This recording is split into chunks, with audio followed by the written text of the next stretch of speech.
ഈശോ മിശിഹായ്ക്ക് സ്തുതിയായിരിക്കട്ടെ. ഈശോ മിശിഹായിൽ സ്നേഹിക്കപ്പെടുന്നവരെ, വിശുദ്ധ യോഹന്നാൻ അറിയിച്ച സുവിശേഷം 19 അധ്യായം 31 മുതൽ 37 വരെയുള്ള തിരുവചന ഭാഗങ്ങളാണ് നമ്മളൊന്ന് ശ്രദ്ധിക്കുക. ഈശോയുടെ പാർശ്വം പിളർക്കുന്നു. ഈശോയുടെ കുരിശുമരണവുമായി ബന്ധപ്പെട്ടാണ് പറഞ്ഞു വെക്കുക. തലയോട്ടിയിടം എന്ന സ്ഥലമായ ഗാഗുൽത്തായിൽ ഈശോയെ 2 കള്ളന്മാരുടെ മധ്യത്തിൽ കുരിശിൽ തറച്ചു. അന്ന് സാബത്തിന് ഒരുക്കമായുള്ള ദിവസമായിരുന്നു.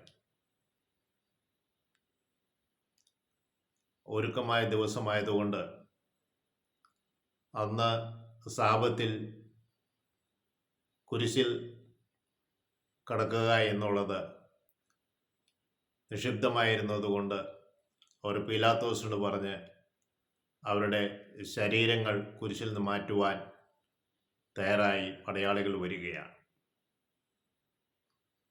2 പടയാളികളുടെയും കണങ്കാലുകൾ തകർത്തു. അവരെ കുരിശിൽ നിന്ന് ഇറക്കി.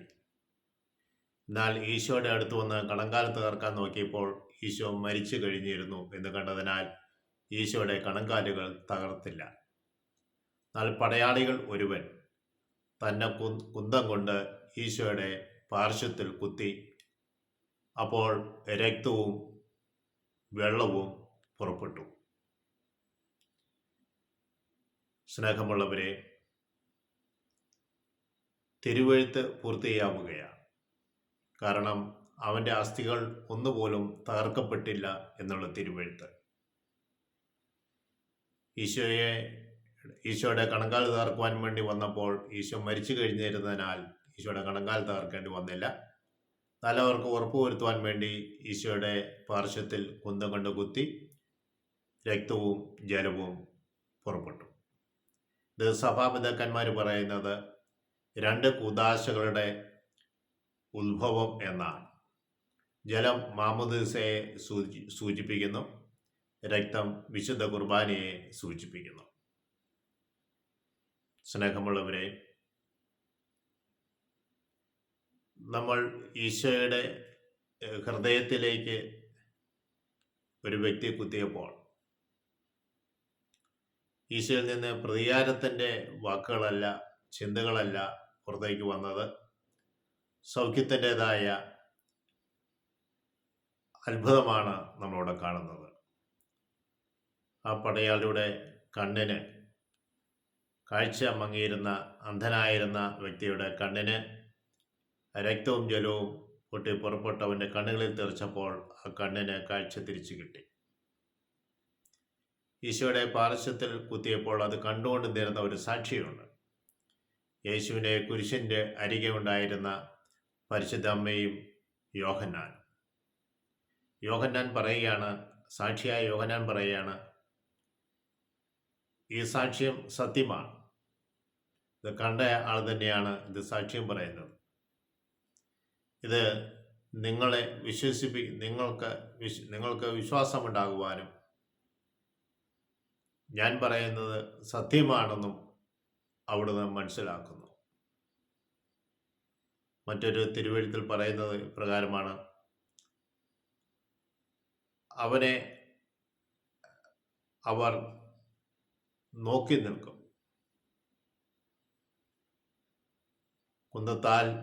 തങ്ങളാൽ കുന്തത്താൽ കുത്തപ്പെട്ടവനെ അവർ നോക്കി നിൽക്കും. സക്രിയയുടെ പ്രവചനമാണ്. സക്രിയ പുസ്തകം 12 അധ്യായം 10 മുതലുള്ള തിരുവചനങ്ങളിലാണ് നമ്മളിത് കാണുക. ഇവിടെ എങ്ങനെയാണ് പറയുന്നത്? ദാവീദ് ഭവനത്തിന് മേലും ദാവീദ് ഭവനത്തിന് മേലും ജെറുസലേം നിവാസികളുടെ മേലും പ്രാർത്ഥനയുടെയും കൃപയുടെയും ചൈതന്യത്തെ ഞാൻ പകരും. അപ്പോൾ തങ്ങൾ കുത്തി മുറിവേൽപ്പിച്ചവനെ നോക്കൂ. തങ്ങളാൽ കുത്തി മുറിവേൽപ്പിച്ചവനെ അവർ നോക്കും. ആദ്യജാതനെ പ്രതി എന്ന പോലെ അവർ ദുഃഖിക്കും, അവർ കരയും. ആദിജാതനെ എന്ന പോലെ അവർ കരയും. ആദിജാതനെ പ്രതി എന്ന പോലെ അവർ ദുഃഖിച്ച് വിലപിക്കും. Praise the Lord.